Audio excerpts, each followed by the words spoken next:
আমি এখানে গাঠি দিয়ে, আজকে আমাদের রেসিপি হচ্ছে গাঠি দিয়ে আর ইলিশ মাছের মাথা দিয়ে।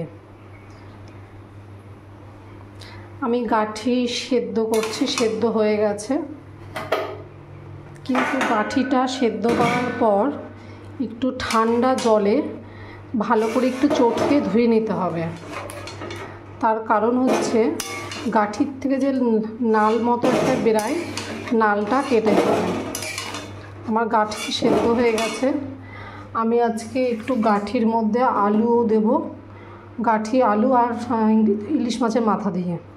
এখানে আমি আজকে কোনো মশলা দেবো না, একটু শুধু জিরে বাটা আর এই কাঁচা লঙ্কা দেবো, একসঙ্গে মিক্সিতে বেটে নেব। এখানে আমি গাঠি দিয়ে ইলিশ মাছের মাথা করার জন্য বসিয়ে দিয়েছি। কড়াই একটু জল ছিল, একটু মুছে নিলাম। এখানে গাঠিগুলো আমি ঠান্ডা জলের মধ্যে দিয়ে দিয়েছি। জাস্ট খুব বেশি চেপে চটকালে গাঠি একদম মানে গলে যেতে পারে, ভেঙে যেতে পারে। এই যে গাঠি এদিকে সিদ্ধ হয়ে গেছে, এদিকে কিন্তু ভাঙবে না। এরকম করে জাস্ট একটু রগড়ে নেব ঠান্ডা জলের মধ্যে সেদ্ধ গাঠি।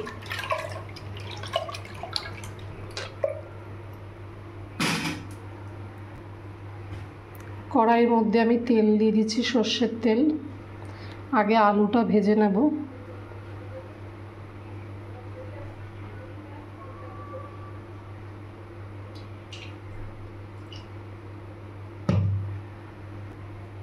এখানে গাঠিগুলো চটকে নিয়ে আমি থালায় তুলে নিচ্ছি। গাঠিগুলো একটু হালকা ভেজে নিতে হবে। এখানে একটা শুকনো লঙ্কা দিয়ে দিলাম। আগের দিন আমি একটা খুব ভুল কাজ করেছি, সেটা হচ্ছে শুকনো লঙ্কাটা আমি আস্ত দিয়েছিলাম, ওই জন্য ফট করে ফেটে গেছিলো। তো আজকে শুকনো লঙ্কাটা আমি চিড়ে দিয়েছি। আমি আগের দিন বলেছিলাম কমেন্টে যে যদি ভুল হয় আমাকে কমেন্টে সবাই জানিও। তো আমার এক কাস্টমার বৌদি, ভীষণ ভালো বৌদি, মানে হেল্পফুল করেছে আমাকে, যে বলেছে কমেন্টে যে সীমা লঙ্কাটা চিড়ে দেবে, তাহলে আর মানে ফাটিয়ে দিলে আর তেলে ছিটবে না। তো ওর জন্য বৌদির কথাটা সত্যি আমার খুব উপকার হয়েছে। থ্যাংক ইউ বৌদি। এখানে আলুটা ভাজা হচ্ছে। আলুর মধ্যে একটু হলুদ দেব আর অল্প একটু লবণ দিয়ে দেবো। আলুটা ভাজা হচ্ছে। এদিকে আমি মাছের মাথাটা হলুদ লবণ দিয়ে মাখিয়ে রেখেছি। বৌদিকে আবার বলছি, বৌদি আমাকে বলেছে যে লঙ্কাটা ফাটিয়ে দিতে। সত্যি আজকে গায়ে ছেটেনি, অনেক কিছু শেখার আছে। আমাকে যদি কেউ ভুলগুলো ধরিয়ে দেয় আমার সত্যি ভালো লাগে। থ্যাংক ইউ বৌদি।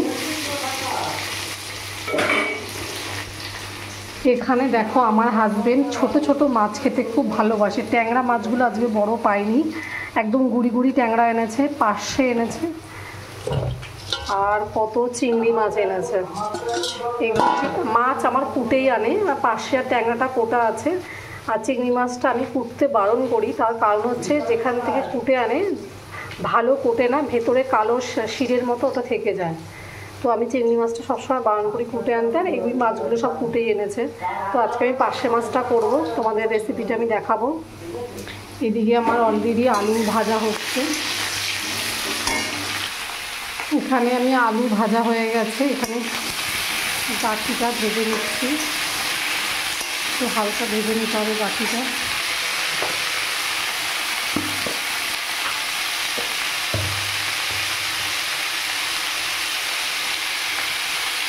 একটু হলুদ দিয়ে দিলাম।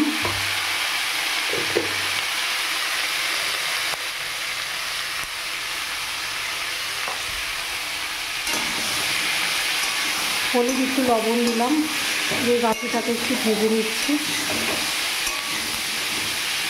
এখানে মশলা হয়ে গেছে, জিরে আর কাঁচা লঙ্কা, আর কিচ্ছু দেবো না, যেহেতু ইলিশ মাছের মাথা দেবো, আর কোনো মশলাই লাগবে না। গাঠি আমার ভাজা হয়ে গেছে। গাঠিটা এমনভাবে সিদ্ধ করতে হবে যাতে একদম নরম না হয়ে যায় আর একদম শক্ত না থাকে। মিডিয়াম আমি করেছি, করে একটু হালকা লাল লাল করে ভেজে নিয়েছি। এদিকে তো আলুও ভাজা হয়ে গেছে। কড়াইয়ের ভেতরে এবার তেল দিয়ে দিচ্ছি। তেল দিয়ে আমি ইলিশ মাছের মাথাটা ভেজে নেব। আমি ইলিশ মাছের মাথা দিয়ে গাঁঠিটা করছি দেখি এই প্রথম, কিন্তু আমি ইলিশ মাছের মাথা দিয়ে পরপর 2 দিন কচুর শাক করেছিলাম, দারুণ হয়েছিল। আমার ভিডিওটা করা হয়নি। তো এখানে তেলটা একটু গরম হোক, কড়াইটা গরমই আছে, বেশিক্ষণ লাগবে না তেল গরম হতে। এবার আমি এখানে মাছের মাথাগুলো ভেজে নেব।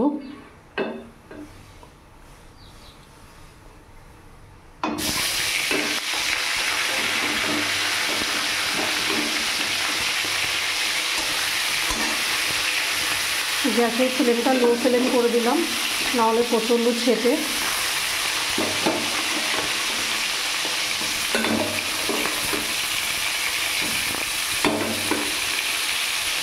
সবই মাথাগুলোই আমি একবারে দিয়ে দিলাম, সব কটা মাথায়।